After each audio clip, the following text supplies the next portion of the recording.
আশা করছি সকলেই ভালো আছো। নতুন একটি ব্লগ ভিডিওতে সবাইকে স্বাগত জানাই। এখন সকাল 7টা। আজ ছেলেদের জন্য তৈরি করছি আলুর সবজি আর লুচি। ভোরবেলা ঘুম থেকে উঠে ব্রাশ করতে যখন যাই তখন আলুটা সিদ্ধ বসিয়ে দিয়ে ব্রাশ করতে গিয়েছিলাম। আলু সিদ্ধ হয়ে গেছে, আলুর সবজিটাও তাড়াতাড়ি করে নিলাম। আর আমার ছেলেদের সকালবেলা তোলাটা কিন্তু একটা সত্যি ভীষণ কঠিন কাজ। আমি ওর বাপিকে বললাম, আজ আর আমার কাছে তোমার বেশি কাজ করতে হবে না, তুমি যাও গিয়ে ছেলেদের তোলো, আমি এদিকে লুচি আর আলুর সবজিটা করে নিচ্ছি। আর আজ একটু তাড়াতাড়ি বেরোতে হবে, তাই আর সময় নষ্ট না করে ওনাকে পাঠিয়ে দিলাম ছেলেদের তোলার জন্য। আজ ঘুম থেকে উঠে ব্রেকফাস্ট দেখেই কিন্তু আমার ছেলেরা ভীষণ খুশি হয়ে যাবে, আমি তাও জানি। কারণ ওরা একটু ওই লুচি সবজি এগুলো খেতে ভালোবাসে, যদিও বা আমি খুব কম করি।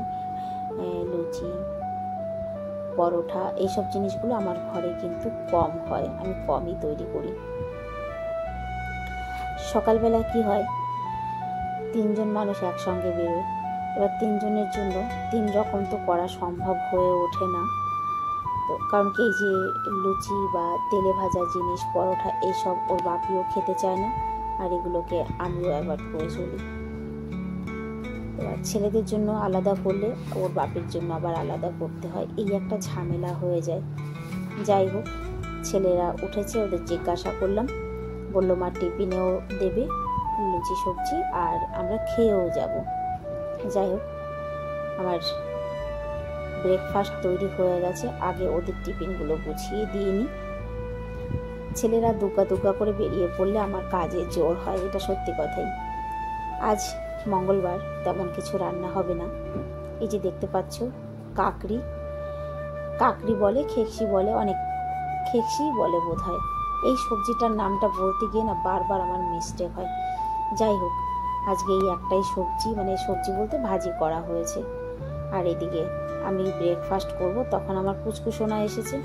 ওনার তো আবার বড় মার সঙ্গে একটুখানি কিছু না খেলে হয় না, যদিও বা খুব একটু মানে বেশি খায় না, খুব বেশি খায় না, কিন্তু একটুখানি, তবে সেটাই ওর সন্তুষ্টি। আমি খাচ্ছি, ও এসেছে, বললাম ওকে একটু খাইয়ে দিই।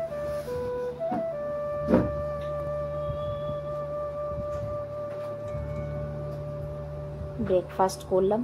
আজকে রান্না বান্না কিন্তু কিছুই করিনি, দেখলে শুধু একটা ভাজি করেছি। দিদি চলে এসেছে, দিদির জন্য অপেক্ষা করছিলাম। দিদি আসার পর আমি উপরে চলে এসেছি, কারণ তা নাহলে নিচে গেট খুলে রেখে আমার আসতে হবে। তাই আজকে বেডশিট, পিলো কভার এগুলো চেঞ্জ করলাম। অ্যাকচুয়ালি এখন পর্যন্ত তো অনেক গরম, তো বেডশিট 2 দিন 3 দিন অন্তরই চেঞ্জ করতে হয়, তা না হলে ভালো লাগে না। যাই হোক, বেডশিট চেঞ্জ করে বিছানাটা গুছিয়ে নিয়েছি। দিদির নিচের থেকে গুছিয়ে তারপরে উপরে আসবে। আগে কাপড় কাচতে যাবে, যদিও বা কাপড় কেচে ঝাড়ু দিয়ে আসবে। দেখো, রুমটা গুছিয়ে আমি একটু ছাদে এলাম। আজ সকালে গাছে জল দেওয়া হয়নি, তাই। কি ভয়ঙ্কর রোদ উঠেছে দেখেছো? এই রোদে যদি গাছে জল না দিন, গাছপালা সব মরে যাবে বিকেল পর্যন্ত। দিদিও ছাদে এসেছে, কাপড় কাচছে। আমি বেডশিট আর পিলো কভারগুলো তুলে এনে মেশিনের পরে রেখে দিলাম। ওগুলো আজ আর কাঁচা ধোয়া হবে না, এইসব আমি দিদিকে দিই না, মেশিনে দিয়ে ধুয়ে দেবো। আর এদিকে গাছে আগে একটু জল দিয়ে নিই। সকালবেলা খুব মেঘ ছিল আকাশে, মানে এখন তো 9:30 বাজে। আমি যখন ভোরবেলা উঠেছি তখন কিন্তু মেঘ ছিল। ভাবলাম আজ বোধহয় গাছে জল দিতে হবে না, বৃষ্টি হবে। তো দেখলাম যে না, খুব রোদ বেরিয়েছে। আর এদিকে ছাদে এর আগেও কিন্তু আমি 2 দিন 3 দিন ব্রাশ মেরে ছাদটাকে পরিষ্কার করেছি। অনেক গাছপালা আছে তো ছাদে, না শ্যাওলা জমে যায়, আর শ্যাওলার থেকে কেমন একটা আস্টা আস্টা গন্ধ বেরোয়, ভালো লাগে না। যেহেতু আমি সকালবেলা এসে ছাদে শুই, ছাদে বসি, এক্সারসাইজ করি, গন্ধটা ভীষণ খারাপ লাগে। তাই আজকে আবার একটুখানি রোদ দেখে ভাবলাম যে না, এটা ব্রাশ দিয়ে পরিষ্কার করে দিই। আগে চারিদিকটা ভালো করে ব্রাশ মারলাম, কাপড় ধোয়া ব্রাশ দিয়ে ভালো করে পরিষ্কার করে নিচ্ছি। আমি যদি আবার প্রত্যেকদিন বিকেলবেলা ছাদ ধুই, কিন্তু বেশ কিছুদিন হয়েছে বিকেলবেলা শুধু ছাদটাকে ঝাড়ুই দেওয়া হয়, ধোয়া হচ্ছে না।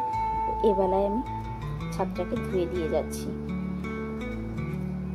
আগে ব্রাশ মেরেছি, তারপরে ঝাড়ু মেরে দিচ্ছি। ছাদে কিন্তু এখনো তোমরা দেখতে পাচ্ছ প্রচুর গাছপালা আছে, তবে এই দিক থেকে ভিডিওটা করা হয়েছে তো খুব একটা ক্লিয়ার বোঝা যাচ্ছে না। সুন্দর হাওয়াও দিচ্ছে কিন্তু রোদের সঙ্গে। আমি ছাদ পরিষ্কার করলাম, দিদি কাপড় কাচলো। হয়ে গেছে কাপড় কাচা, এখন মেলে দিচ্ছে। দুজনেই একসঙ্গে নিচে যাব।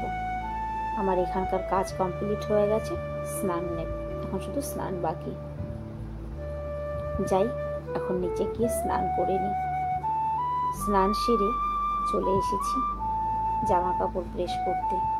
এই জামা কাপড় প্রেস করাটা আমার কাছে ভীষণ একটা কঠিন কাজ মনে হয় জানো।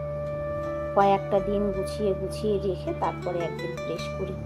তো আজ ভাবলাম না, আজ আর না, আজকে প্রেস করেই নেব। যাই হোক, এই দেখো একে একে জামা কাপড়গুলো প্রেস করে নিয়েছি। কিছু পেন্ডিং কাজ মাথার মধ্যে থাকলে পরে সেটাই ঘুরতে থাকে বন বন করে। একটা ব্লাউজের পিস কেটে রেখেছি, আজ কাল করে আর মেশিনে বসা হচ্ছে না। যদিও বা লোকের কাজ না, তাই এটা যদি লোকের কাজ হতো না তাহলে কিন্তু কবে সেলাই হয়ে যেত। আমার নিজের কাজ, তাই আমি একটা ব্লাউজ 1 মাস বসে হয়তো সেলাই করি, কারণ আমাকে তো কেউ বলবে না। আমার যেদিন সেলাই হবে আমি সেদিন করবো। অ্যাকচুয়ালি স্যুটের পিস এনেছিলাম, তার থেকে খানিকটা কাপড় বেঁচে গেছিলো, তাই একটা ব্লাউজ তৈরি করছি। আজ রান্নাবান্নার তেমন জোর নেই, আমি আগেই বলেছি যে একটা ভাজি করেছি আর এখন হচ্ছে সিদ্ধ ভাত।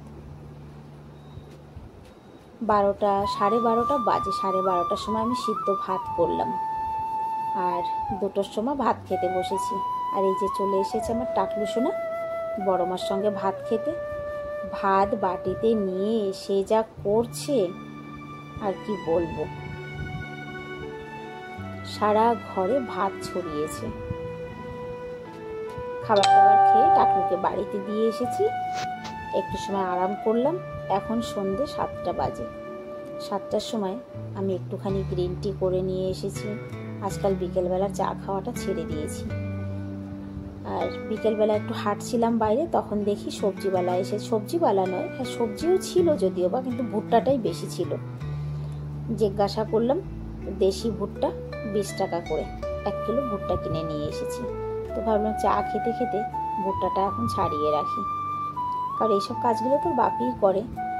যাই হোক, সন্ধ্যাবেলায় চা খেতে খেতে ভুট্টাগুলোও ছাড়িয়ে রাখলাম। আর আজকের ভিডিওটাও আমি এখানেই শেষ করছি। সবাই ভালো থাকবে, সুস্থ থাকবে, আবার দেখা হবে একটি নতুন ভিডিওতে। সবার সুস্থতা কামনা করে এখানে ভিডিওটা শেষ করছি।